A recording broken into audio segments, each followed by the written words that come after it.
Sisi ukiwa firstborn lazima ujue kaimu mzazi unakuwa mama kwenye mambo yale madogo madogo anakutuma. Kwa hiyo kuna ile makamu mzazi.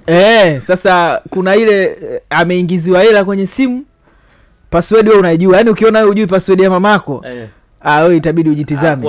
Akuamini. Yaani itabidi uangalie mienendo yako. Kwa hiyo mara nyingi Samii kipindi hicho ni kuaga mama yangu wakati anatumia Vodacom. Ni kuaga mimi ndo Samii ndo kontawa. Kwa masuala ya kumwekea vocha, mimi ndo na hizo vocha za hiyo vocha ya kufungua hii. Unanunua afu inakuwa unaifungua. Ndo unaikuta maandishi namba ndani mule. Kwa hivyo ni vitu ambavyo nakumbuka, lakini baadaye ilivyokuja issue ya M-Pesa, mimi ndo nilikuaga kontawa naenda kumtolea hela. Pini naijua. Lakini mimi nimeanza umechanganya mwaka wako na wa mama mmeweka anakuwa sasa hiyo ni siri. Usikuta anaitumia mpaka leo hiyo password.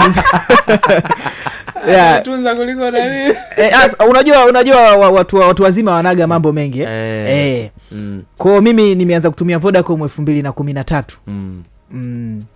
Mpaka leo ina miaka 12 kwenye Vodacom. Kwa hiyo na wewe pia kwenye hii msafara ambao Vodacom watakuwa nao na kutoa zawadi utaguswa, kwa sababu wanagusa watu wa aina hiyo. Na mimi nimo. Najua vizuri kabisa. Najua watu yani sitokosa kitu katika hii kipindi. Chochote kitu utapata. Kabisa. Haya sawa.